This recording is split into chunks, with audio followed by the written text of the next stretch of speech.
Hey, everybody. Thank you for joining me. I'm sorry I'm a few minutes late. I'm about 5 minutes late, so I apologize. I'm coming in on Monday instead of Tuesday this week to do my little 15-minute live pop-in video because my dad's having surgery tomorrow morning. So I don't think I'll be home in time to do it tomorrow, and you can't get on the Wi-Fi at the hospital in order to do things like this. So I thought it was just easier to do it today. And I've been posting a lot lately about animals and using oils and Young Living products with my animals. And so I just thought it might be fun to do my little 15 minutes today on animals. So I'm actually going to set my timer for 15 minutes to make sure we don't go over, because I tend to get a little chatty.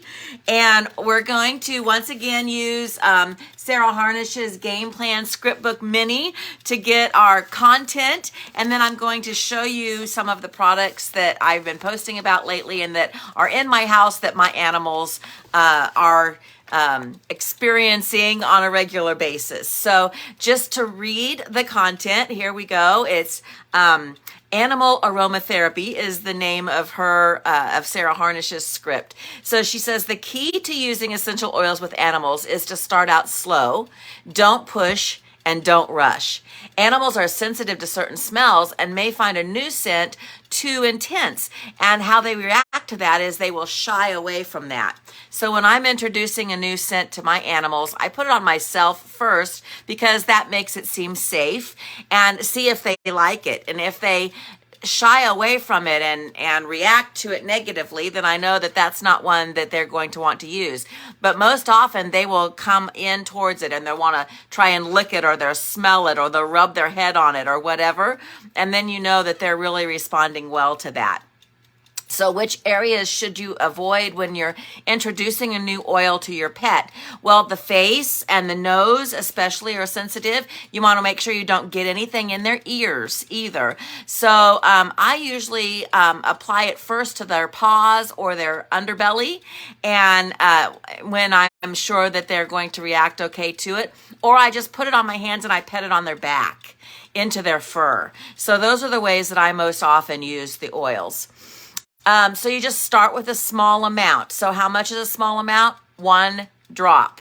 Okay, 1 drop is usually plenty when you're first introducing it. So watch your pet, read their reaction, and always have a carrier on hand when you're introducing a new oil to an animal. Now, a carrier is not water, because oils and water don't mix. Water just spreads the oil around and makes it worse. A carrier is a fatty oil that you would cook with, like olive oil, coconut oil, or grapeseed oil, or any of those types of oils that you would cook with. A fatty oil is a carrier oil, and that will dilute the essential oil down to where it doesn't burn or sting or tingle or whatever it is that the animal is reacting to that they are not appreciating.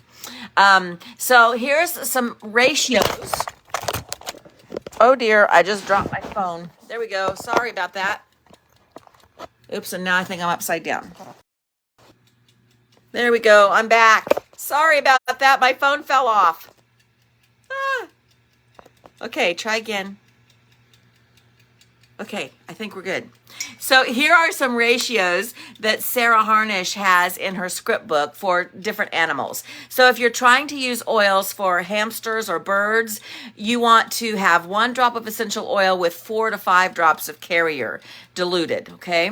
If it's a medium-sized animal like a large house cat or a medium-sized dog, 3 to 5 drops of essential oil maximum in at least 1 to 2 drops of carrier. If you're working on large dogs like a Mastiff or a Great Dane, you might not even need a carrier because they're about the same weight as a person, but don't use any more than 5 drops of oil. And if you're working on cattle or horses, she recommends that you start with about 10 drops of essential oil, and usually a carrier is not needed. So like I said, she always also recommends to start pet on a new oil by adding it to your hand first and letting them sniff it and know that it is safe because it's on you. When you're diffusing around pets, always make sure that you're not doing it like right above their cage if they're kenneled, or somewhere where they can't get away from it, a closed room or a closet. You want to be in a room where there is an exit plan for the animal. So when they've had enough, they're smart, they know they've had enough, they'll just go out of the room and leave the room when the diffuser is on. I've got some really funny pictures of cats love essential oils, Young Living essential oils. Now, some brands of essential oils are dangerous for cats because cats can't process the essential oils that have synthetic fillers in them. But cats can process plants when it's just plants, which is what Young Living oils are. And I've got some really funny pictures of the cat sitting right next to a diffuser up on the counter and just really enjoying the scent. So animals are smart. When they have enough of the smell, they know to just walk away. So just make sure that there's an exit plan when you're running a diffuser with the animals in the room. Usually about 15 minutes is all an animal will want to be around a diffuser, and they'll just exit after 15 minutes. You can also set your diffusers to run in 15-minute spurts. So that's another option as well.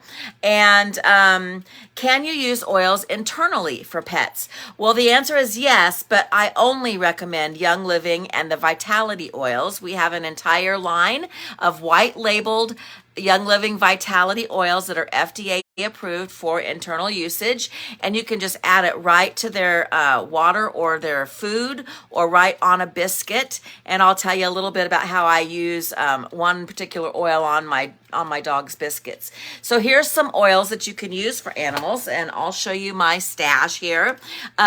Tea Away, it comes in the Animal Sense line. Young Living has an entire line especially curated for animals and blended for animals, and it's already a little bit pre-diluted, but Tea Away stands for Trauma Away, and it's a really good calming oil. I used this a lot when we got our puppies, and I diffused it not only for the puppies, but for the older dogs getting used to having puppies around again. So Tea Away is a really good one. Mendwell does just exactly what you'd think it does with the label. It helps with wound healing. Paragize is the animal version of the human oil Digize. It helps with tummy troubles. So that's one that I rub directly on their tummy if they're having tummy issues. And then these two are not in the Animal Sense line, but they are some of my animals' favorites, Lavender and Peace and Calming. Peace and Calming especially speaks to my dogs, and I trained them for their kennel time with Peace and Calming. They knew that Peace and Calming would be running in the diffuser during kennel time, and I just made sure the diffuser was away and it was on intermittent setting so it didn't run constantly. And to this day, if they smell Peace and Calming, they are ready for a nap. So then I also have the Animal Sense shampoo, which is a wonderful plant-based shampoo that has essential oils added to it. And then this is one of my very favorite products. It's Animal Sense ointment. It's a very, very thick ointment. See if I can show you on the camera how thick it is. It's very, very thick, see? And it does kind of melt in your hand a little bit so you can soften it up with the warmth of your hand. I use this personally on cracked feet, heels, on chapped lips. I've used it for scrapes on myself, but I've also used it on scrapes on my animals. I used it this morning on an itchy tummy. And then another one that I use on a regular basis that I'm actually out of and I couldn't find the bottle for some reason is the Lavaderm spray is also really good for red itchy skin on animals, and you can just spray that on there. So let's see, what else did I want to say? There's another one that I don't have simply because it's been out of stock for a while. I think it might be back in now. They called it Infectaway, that also helps to clean wounds. And Copaiba is the one I was telling you I was going to tell you about that I put on the dog biscuits for my older, well, he's not really old. He's only 3.5, but he kind of has hip issues, and he gets stiff in his hips on some days. And so I just put some Copaiba on his dog biscuit and let him take it that way, and it really helps with the stiff joints on that dog. So our pets are family, and we read ingredient lists on the products when it comes to our kids, but we don't often pay that much attention when it comes to our pets. So even some organic products found on the shelves are just full of garbage, and I would never use them, and I definitely don't want to use them on my fur baby that I love a lot. So enter Young Living and the Simple Swap. It is preventative maintenance. It's a plant-based product that you can trust. It's simple, it's fast, and it works. So you can snag the animal reference guide as well. It's a lovely book that you can purchase. I think you just have to Google it and see where you can find it because it's out of print now. But you can also ask me. I've got some pamphlets that are a shortened version of that. So if you're interested in more information, make sure you comment below this video, and I'd be happy to send you my little Oils 101 pamphlet. Animal Oils 101, I think is what it's called. And then there's also a link that should be showing during this video, but I'll make sure after the video is over, that's an easy button to order any of these products or to look a little bit closer at the ingredients of them.